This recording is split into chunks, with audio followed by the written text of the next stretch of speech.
periodista con más de 20 años de carrera profesional en televisión. Actualmente, Gemma García es corresponsal de Televisión Española en el Magreb y anteriormente también ha sido responsable de las corresponsalías de la cadena pública en Nueva York de 2009 a 2013 y unos años antes en Roma, de 2006 a 2009. Su experiencia profesional se ha centrado principalmente en el ámbito de los informativos televisivos. Ha sido subdirectora de informativos de Televisión Española, redactora de La Dos Noticias y redactora de Tribunal. Durante sus años de trabajo en las Dos Noticias se especializó sobre todo en internacional y en ONG, cubriendo noticias sobre Honduras, Colombia, Guatemala. Su trabajo como periodista, sobre todo en este ámbito del que acabamos de hablar, ha sido premiado por UNICEF en el año 2000.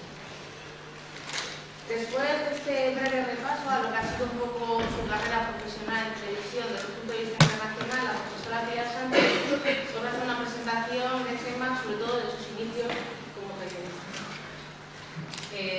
Bueno, es una periodista cosmopolita, pero a mí, ya que es de Valladolid, me parece que está bien recordar lo que casi nunca aparece en los currículos de gente tan importante, que es sus inicios, ¿no? Los inicios de Gemma fueron aquí en su ciudad. Ella estudió en Navarra, pero empezó sus primeras prácticas aquí. Y bueno, lo destacamos porque creemos que los primeros años profesionales, que para vosotros empiezan ya casi a veces desde la carrera, cuando hacéis prácticas, os becarios, ¿no? Pues son unos años en los que ya se muestra un poco el perfil del periodista que podéis llegar a ser, ¿no? Y para algunos esos años dejan una huella, desde luego muy importante, que sacan a la luz ese perfil profesional que luego se comprueba o se cae, ¿no? Para algunos es una etapa muy relevante. Gemma, cuando ha hecho una entrevista en Valladolid, ha destacado esos años, ¿no? Y ha dicho frases muy importantes de esos años. Recordamos, ella nos contaba que la primera noticia que cubrió, que preparó profesionalmente, lo hizo siendo becaria de la radio COPE en Valladolid. Y ella contaba que bueno, se había producido esa mañana un atraco de dos tipos que mataron a un policía y que huyeron a una isla del Pisuerga. La noticia era de tal calibre que ella, siendo becaria, le dejaron sola en la redacción, corrígeme si lo cuento mal, la dejaron sola en la redacción y todos los periodistas veteranos se fueron a la isla al lugar de los hechos, ¿no? Entonces ella tuvo que hacer su primer informativo desde allí ella sola, dando paso por teléfono a sus compañeros veteranos, ¿no? Yo creo que cuando ella lo contaba como una experiencia impactante que recuerda como una noticia ¿no? Con la que ella empieza su carrera, ¿no? A pesar de que ha hecho ya miles de noticias internacionales, ¿no? Que nos recuerdan con especial cariño o interés esa primera. Ha llegado a confesar en alguna de esas entrevistas locales que como periodista, el trabajo como periodista lo aprendió en su ciudad, en Valladolid, ¿no? Estuvo como becaria 3 años en la COPE y en el norte de Castilla, cuando antes de entrar ya en Televisión Española para cubrir las informaciones de tribunales, ¿no? Las primeras. Sí.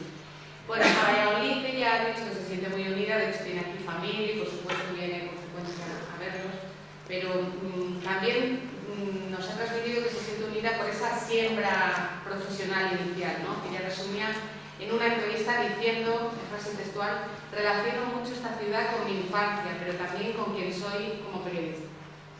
De ese ser como periodista, seguro que nos hablará Gemma con su dilatada experiencia, que nos sirve de ejemplo seguro. Y bueno, pues muchísimas gracias por venir, como te decía Virginia, y cuando quieras. Bueno, gracias a vosotros por invitarme en origen y por haberme mantenido incluso la invitación de estos sectores del título de la conferencia, que, a ver, es un título, digamos, un poco apocalíptico, ¿no? En principio, quizás haya incluso aquí gente que viene precisamente a eso, a certificar que el periodismo es una especie en vías de extinción, porque yo creo que los periodistas hemos cometido muchísimos errores, especialmente en estos últimos años. Todos los periodistas, en general, los periodistas españoles en particular.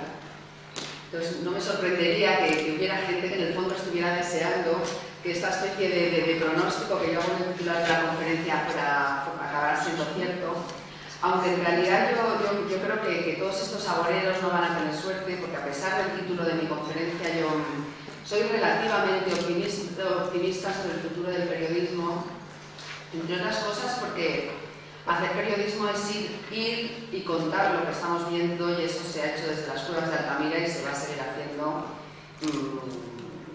Probablemente pase lo que pase, siempre va a haber alguien contando lo que pasa e interpretándolo, y siempre va a haber gente a la que le interese que se lo cuente.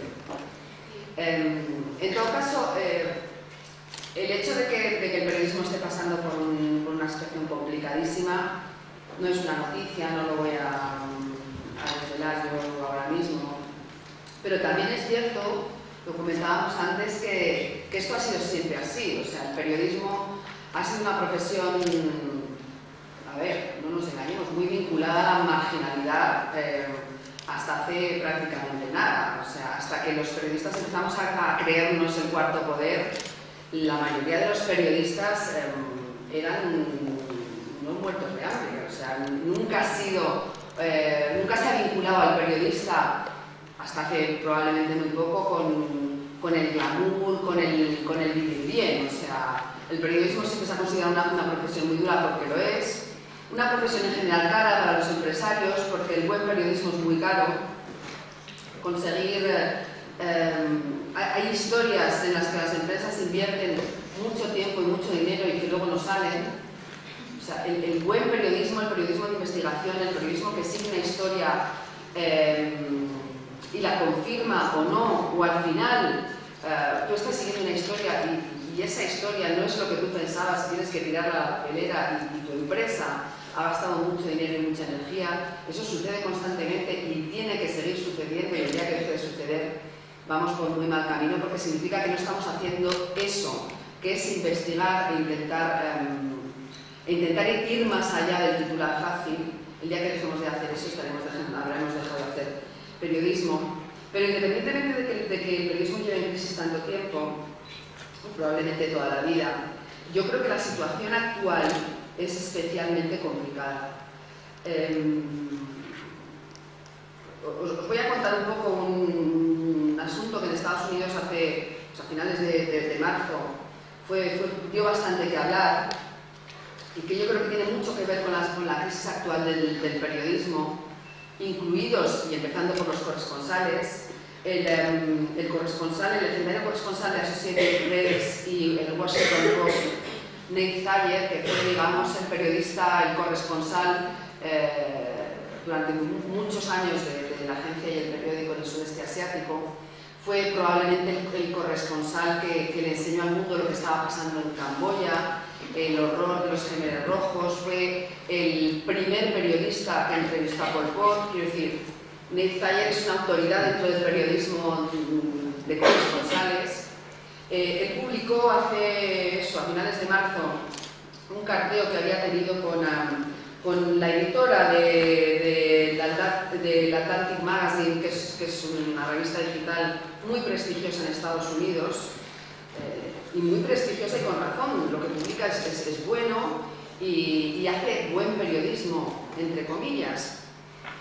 Y digo entre comillas porque este carteo revela una falta de respeto por el trabajo de los periodistas. La editora del Atlantic Magazine le pide a Thayer que si puede resumir, lo resumo un poco porque lo tengo aquí, pero le pide a Thayer que si puede resumir uno de sus blogs, hacerlo al formato de la revista, porque le ha gustado mucho, le ha interesado mucho. Le contesta, le dice que por supuesto que puede hacerlo, que qué dimensión quiere para el artículo, que cuándo se lo tiene que entregar y que cuánto va a cobrar. Ella le contesta, probablemente al final de la semana podríamos tenerlo, necesitaríamos 1200 palabras, desgraciadamente no podemos pagar por ello, pero conseguirás, nuestro blog tiene 13 millones de lectores al mes y conseguirás mucha exposición. Es una palabra que ahora se utiliza mucho básicamente para sustituir dinero.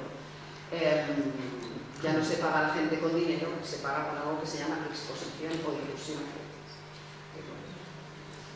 Él le contesta: gracias, Olga, a la editora. Soy un periodista profesional que se ha ganado la vida con esto durante 25 años. No estoy acostumbrado a dar mis servicios gratis a medios de comunicación que tienen beneficios y que mi trabajo y mis esfuerzos nada menos que para terminar con mi capacidad para pagar mis facturas y alimentar a mis hijos. Conozco mucha gente que escribe para el Atlantic, que por supuesto reciben un sueldo, aprecio mucho tu interés, pero a pesar de que respeto el trabajo del Atlantic, tengo muchos amigos escribiendo en esa publicación, tengo facturas que pagar y no puedo esperar de ninguna manera que tu empresa tenga beneficios precisamente por no pagar por mi trabajo. Ella le contesta, Jaime, entiendo perfectamente tu posición, pero lamento decirte que al día de hoy nosotros no podemos pagar por este trabajo, nos encanta tu post, nos encantaría que lo resumieras, sobre todo que tuvieras en cuenta que se dirigirá a muchísima más audiencia que la que tiene tu blog habitualmente. Muchos periodistas lo están haciendo y hemos pensado que tú podrías entrar también de alguna manera en esa rueda. Gracias, Olga. Espero que no te ofenda. No me he ofendido, porque ella termina diciendo estoy bastante ofendido. Ni me he ofendido, ni te preocupes, pero estoy seguro de que tú estás al corriente del deterioro de la condición de nuestra profesión y de la dificultad para los periodistas serios para conseguir vivir de esto, de su trabajo.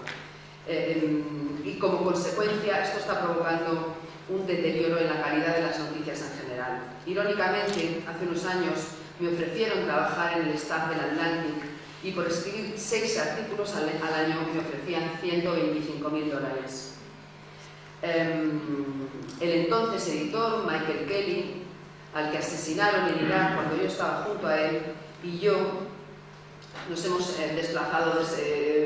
desplazado, movido por todas partes del mundo. No tengo ningún problema con la exposición y la difusión, pero tengo que pagar mis facturas. Ya sé que esto es una práctica muy habitual en estos días, pero te pediría que cogieras alguno de esos becarios a los que no pagan ni vas a pagar nunca, que cojan los artículos de mi blog y que hagan un refrito y yo ya veré cómo actúo a partir de ahí. Pues, esto abrió en Estados Unidos un debate sobre la situación del periodismo, no tengo que explicaros por qué. Yo creo que realmente esto es lo que marca la diferencia entre otras crisis del periodismo y esta. Yo creo que esta crisis del periodismo se basa fundamentalmente en que a los periodistas ha dejado de pagárseles por su trabajo. O sea, los medios de comunicación, los empresarios, el sistema, llamémoslo como queramos, aspira a dejar de pagar a los periodistas por hacer su trabajo. Lo que implica que los periodistas no van a poder, es que esto es de perogrullo, pero me parece que hay que recordarlo mucho porque como está sucediendo, los periodistas, como decía Zayer, no vamos a poder pagar nuestras facturas ni comer y tendremos que dejar de ser periodistas y sin periodistas no hay periodismo. O sea, parece increíble que estemos contando esto en una facultad, pero es que si los periodistas no cobran, va a dejar de haber periodistas y va a dejar de haber periodismo. Esto que es de perogrullo, ahora se lo tienes que explicar a mucha gente. Se lo tienes que explicar pues, a tus amigos y a tu familia, que se ha acostumbrado a leer el periódico en la tableta gratis y que te dice que no está dispuesto a volver a pagar nunca más por un periódico. Pero es que si no pagan nunca más por un periódico, los periodistas no se les podrá pagar y el periodismo desaparecerá. Es una cosa tan evidente que yo no sé. En todo caso, las cifras son espeluznantes. En septiembre del año 2011 había en España 9.937 periodistas en paro. En septiembre de 2012 había 27.443 periodistas en paro. O sea, se ha triplicado en un año en España el número de periodistas que están en la calle. Entre ellos, no sé, yo personalmente, si tengo 50 amigos periodistas, pues en el último año 20 por lo menos se han quedado sin trabajo. O sea, esto se ve constantemente y la gente con experiencia que ha tenido muy buenos sueldos y que ha vivido de esto y ha vivido dignamente. Y esto, evidentemente, esta situación afecta también a los corresponsales la situación de los corresponsales, por llamarlo de alguna manera, es dramática. O sea, en ciudades como Nueva York, a las que están llegando, por cierto, cientos de periodistas a buscarse la vida, pensando que eso es el dorado del periodismo y que van a llegar allí, van a triunfar si no a la primera, a la segunda, pero es gente que no encuentra trabajo en periodismos, en medios estadounidenses, que no puede porque no tiene permiso de trabajo, y los medios españoles han dejado de tener corresponsales. O sea, corresponsales con estatus de corresponsal, y esto equivale, lo que nosotros consideramos estatus de corresponsal, para entendernos, es que la empresa te pague la casa. En fin, o sea, en ciudades donde los alquileres mínimos son de $3.000 al mes, hablo por estudios, no estoy hablando de casas gigantescas ni mucho menos, o la empresa te paga la casa, o tú no puedes desplazarte allí, la mayoría de la gente con familia. Entonces, corresponsales que estén cobrando, a los que la empresa les esté pagando la casa, creo que al día de hoy queda el de Antena 3, el de Televisión Española, y eso que empresas como Antena 3 han reducido, les quedan al día de hoy 3 corresponsales, de una red de corresponsales que tenían bastante gente, les quedan 3 corresponsales en todo el mundo. Al día de hoy en Nueva York hay corresponsales, que tiene estatus de corresponsal La Vanguardia, Antena 3, Televisión Española y El Mundo. Los corresponsales del país no tienen estatus de corresponsal en Nueva York, por ejemplo. El corresponsal de ABC no tiene estatus de corresponsal en Nueva York. Esto, que puede parecer, en fin, un lamento de no me pagan la casa, esto repercute en el trabajo del corresponsal. O sea, el corresponsal que no recibe un sueldo digno y que no puede vivir dignamente y que está cobrando, como están cobrando el resto de los corresponsales, a 35 euros la pieza, en el caso de algunos corresponsales del país. Esto lo ha denunciado ella, no es ningún secreto. O sea, la corresponsal de cultura del país en Nueva York estaba cobrando 35 euros por la pieza. Se ha tenido que marchar. Es que no hay otra solución. Y ha tenido que dejar de serlo. Y si no hay periodistas, no hay periodismo. Y ya está. El deterioro de la información, la falta de tiempo. O sea, o los periodistas pueden vivir dignamente o no pueden dedicarle tiempo a su profesión. Y eso se está notando mucho también en un tipo de corresponsales que no son los más importantes ni los únicos, pero cuya labor es básica porque además son nuestros ojos y no todo el mundo está dispuesto a hacerlo, porque es muy peligroso, que son los corresponsales de guerra. O sea, los corresponsales de guerra están desapareciendo por delante de los demás, porque además estas condiciones de las que estamos hablando, en su caso se pueden traducir en riesgo para su vida. O sea, de hecho, según el Instituto Internacional de Prensa, en el año 2012 han muerto más periodistas en guerras, cubriendo guerras, que nunca desde que se lleva un recuento de periodistas. Han muerto 119. No es porque haya más guerras que antes, es porque van en peores condiciones. O sea, los pocos periodistas de guerra que quedan son en su mayoría freelance, que van por su cuenta, que se pagan los chalecos antibalas, que van sin seguros. O sea, hay gente muy valiente en este país, pues no sé, tipo Maite Carrasco, que es la chica que normalmente podéis ver en Telecinco, ha estado hace poco en Siria y que se mete sola y luego vende eso a Telecinco, que le pide concretamente 40 segundos de crónica.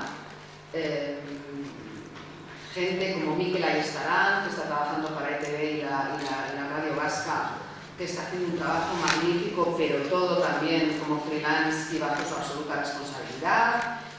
Mikel tiene mujer y 2 niños, quiero decir, cada vez que este chico coge el avión y se va a Siria, pues sin seguro y sin casi nada, pues puedes imaginar que su mujer le dice que no vuelva más.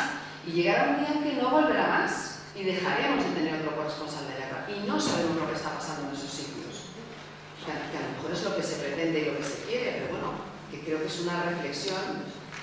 Vosotros que estáis en edad probablemente de remediarlo y de exigir otro tipo de cosas y de tener claro por lo que queréis o no queréis pelear, no tiene mucho más, en fin, más solución.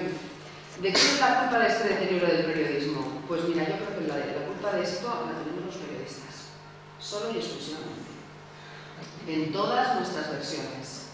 O sea, creo que tiene la culpa desde el periodista de base, que entra en una redacción y está dispuesto a tragar con todo. A ver, yo entiendo que vosotros lleguéis ahora a una empresa y estéis un año, obviamente, como becarios sin cobrar, como hemos estado todos. En fin, que vuestro periodo de formación todavía continúa, no podéis pretender llegar a una empresa y, en fin, presentar prácticamente los telediarios, como yo he visto becarios, por ejemplo, en Televisión Española, pero a partir de un cierto tiempo, si a la empresa le interesa que sigáis, o sea, si no le interesa que sigáis, os van a echar, pero si les interesa que sigáis, tenéis que pedir un sueldo digno por vuestro trabajo. O sea, esto yo me canso de repetirlo, porque si no lo hacéis bien, os van a echar. Pero si os quieren, es porque lo hacéis bien. Y si lo hacéis bien, vuestro trabajo cuesta dinero. Y os tienen que pagar por ello. Yo esto no me canso de decirlo. Y ahí yo creo que vuestra generación, la gente que está entrando ahora, ha tirado un poco la toalla. Eso por un lado. El nivel intermedio de los periodistas, el mío, para entendernos, soplando y mirando al cielo, primero por miedo, segundo por ambición, probablemente por las dos cosas. Cuando vemos que la mitad de nuestros compañeros se van a la calle y nosotros no hacemos nada, somos responsables de lo que está pasando en nuestra profesión. Y tercero y más importante, los empresarios de los medios de comunicación, que en nuestra profesión da la casualidad que en el 95% de las veces son también periodistas. Es gente, el señor que ha prescindido de un capital humano y profesional difícilmente evaluable en dinero del país, era un periodista. O sea, los empresarios que están echando a gente francamente buena de los medios de comunicación son periodistas.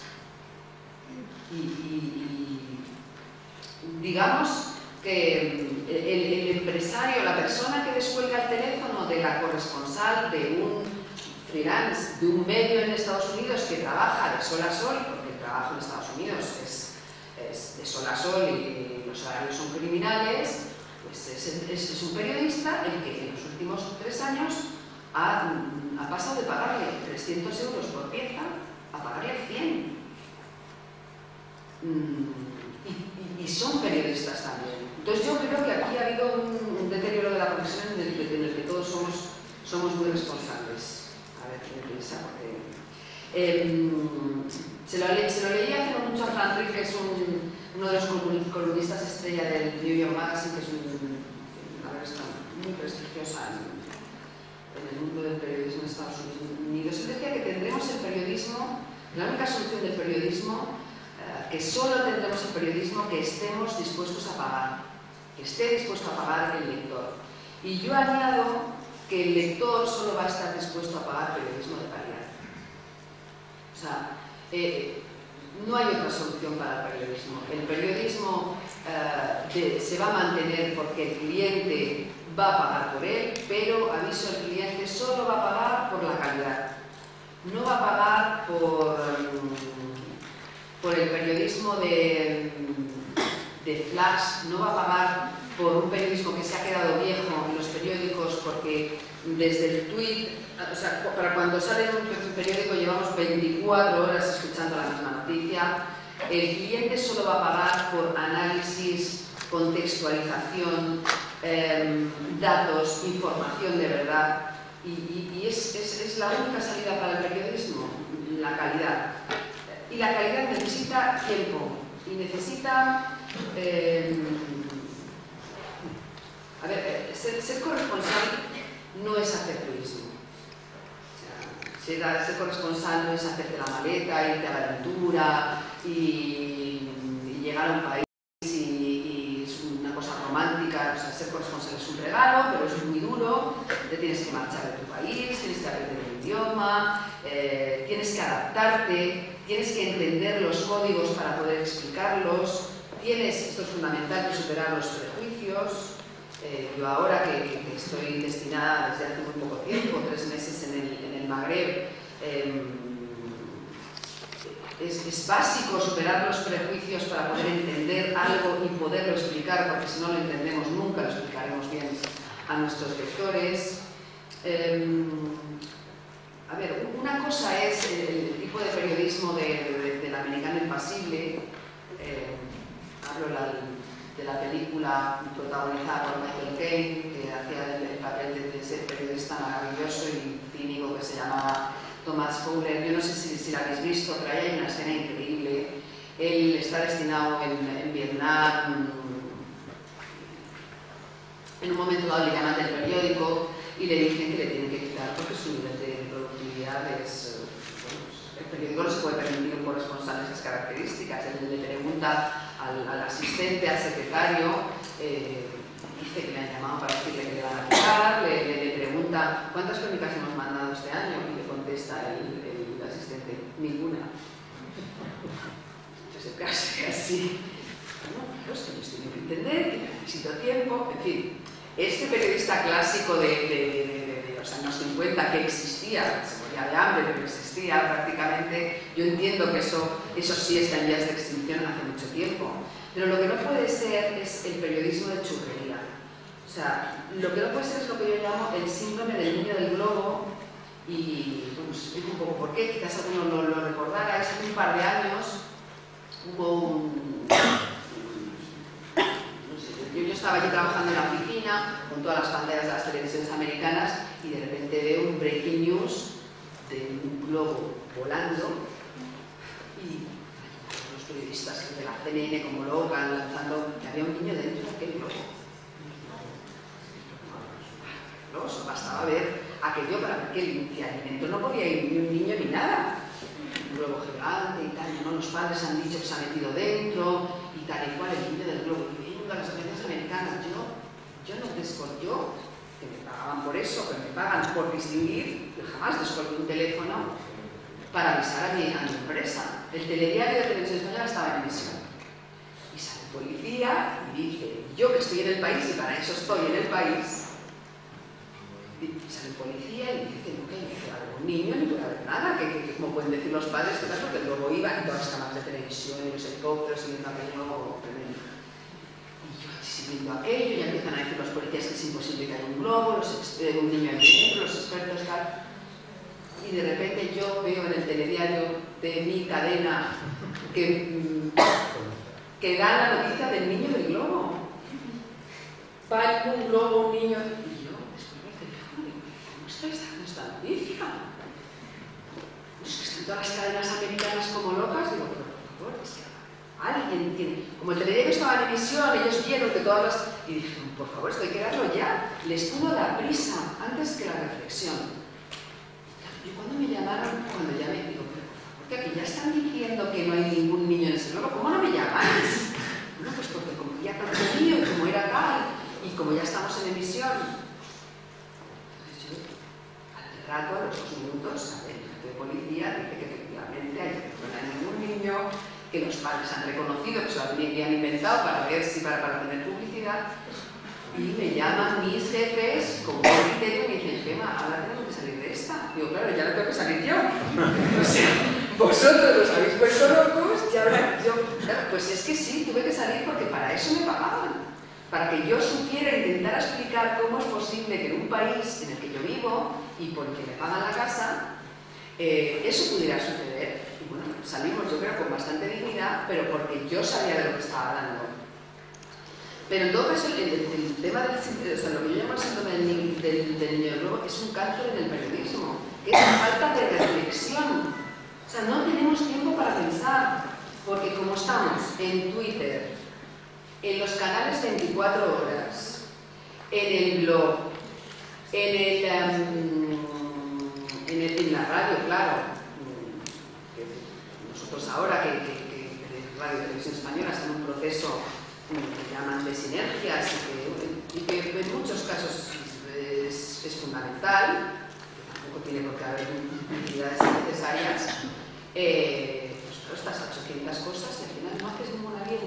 Y yo insisto en que lo único que nos va a salvar es hacer las cosas bien, es hacer periodismo de verdad, sea en el formato que sea.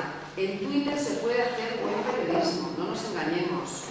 O sea, en Twitter se puede hacer buen periodismo. Hay gente, hay un tipo al que yo sigo y que yo recomiendo muchísimo, que se llama Jordi Pérez Colomé, que es @JordiPerce, por si queréis seguirlo. Este es un tipo que ha entendido muy bien el periodismo del futuro. Es un freelance que se financia a través de crowdfunding, o sea, a través de la gente que lo va a leer, que es lo que estábamos comentando antes. El cliente es el que subvenciona a su periodista porque le interesa y porque confía en él. Jordi hasta ahora lleva un mes en Israel, consiguió 5.000 euros de contribuciones de gente y está haciendo buen periodismo en su blog, está haciendo buen periodismo en Twitter. El buen periodismo en Twitter, digamos que es muy complicado porque en 140 caracteres no se puede hacer buen periodismo.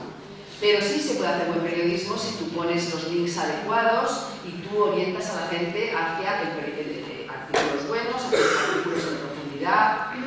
Eso se puede hacer. El papel prácticamente va a desaparecer, pero no importa.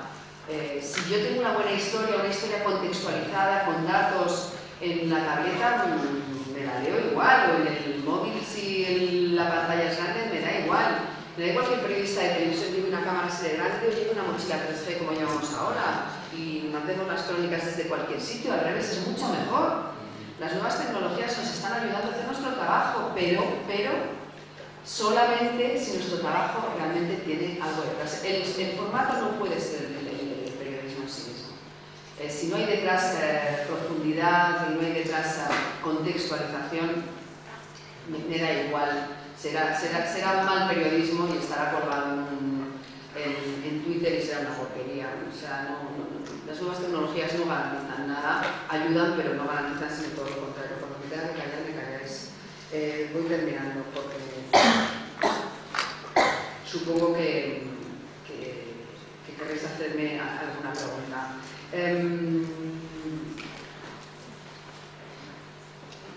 Los organizadores de esta conferencia me habían pedido que, en principio, que yo centrara un poco mi conferencia en el tema del Magreb, porque es donde yo ahora ejerzo mi trabajo. Y yo me resistí básicamente porque yo es que llevo allí 3 meses. Entonces yo no me siento autorizada todavía a hablar de ese tema. O sea, a eso me refiero con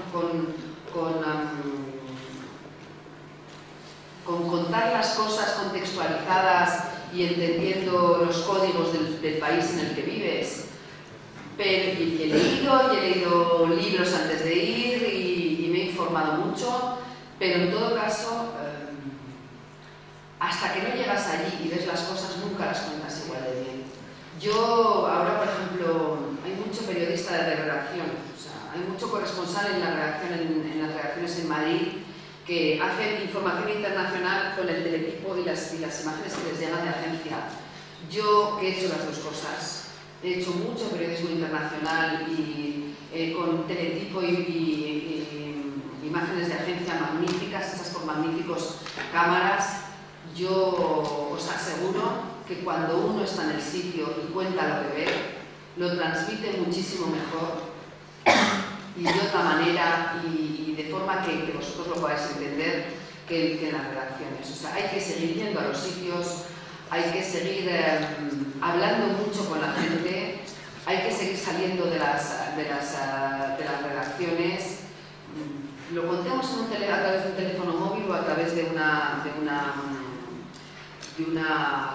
mochila 3G. O sea, yo he hecho mucho periodismo, mucho terremoto y mucha catástrofe natural en las noticias a través de periodismo de agencias, pero nunca, jamás en la vida lo he contado también en el sentido de transmitir tanto la realidad como cuando llegué al terremoto de Haití al día siguiente. Nunca nadie contará igual de bien lo que ha pasado, por ejemplo, en el caso de la renuncia del Papa, como lo hacen los corresponsales que están allí. O sea, yo es que durante 3 años yo tenía mi oficina en un edificio del Vaticano y yo hablaba a diario con los cardenales y con la curia. Nadie que no haya pasado por eso lo va a interpretar también, por mucho que estudie y por mucho que lo vea y nadie va a interpretar el dolor de, pues no sé, el último reportaje que yo he hecho que me impresionó de niñas esclavas, de asistentas esclavas marroquíes trabajando en casas, niñas de 8, 9, 10 años a las que les pagan 8 euros máximo y a las que les maltratan, les explotan. Tú esto lo lees, yo lo leo y sé de lo que hablo, pero hasta que no vas y estás con una de esas niñas nunca lo podrás contar igual. Y los periodistas estamos para ir, para contar historias, y eso los lectores, o los espectadores, tenemos que hacerlo lo suficientemente bien, sea como sea en el formato, para que la gente piense que merece la pena pagar por ello. Porque el futuro del periodismo al día de hoy yo creo que está y lo repito, en que no solo en manos del periodista, porque lo tiene que hacer mejor que nunca, sino en manos del consumidor, que es el que va a pagar por el periodismo. Así que yo recomiendo a vosotros, que sois casi todos estudiantes, que lo hagáis lo mejor posible y que no dejéis de leer ni de estudiar, por mucho que estéis en Twitter y hagáis blogs y hagáis periodismo de 140 caracteres.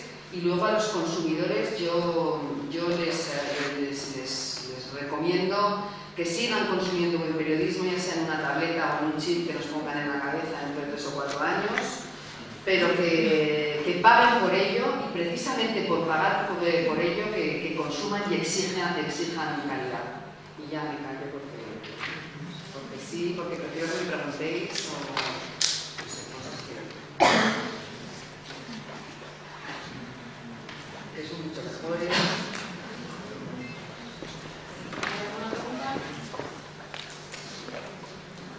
A mí me da la sensación de que el periodismo de los corresponsales, por la crisis, porque hay interior de periodismo con las luchas, se van a ir sufriendo colecciones especiales que van a ir desarrollando a cosas con noticias. Y no está así, es así que se pierde. A ver, pues nosotros tenemos un nombre hace tiempo, se llaman paracaidistas. Llamamos paracaidistas, yo he hecho paracaidismo muchas veces. La última, pues cuando mataron al líder de la oposición en Túnez y parecía que iba a volver a reventar la revolución, otra primavera árabe, de hecho porque ellos fueron los primeros, y yo he hecho un paracaidismo. Yo creo que el paracaidismo hay que hacerlo, ningún medio puede tener corresponsales en todas partes del mundo. Pero yo creo que el paracaidismo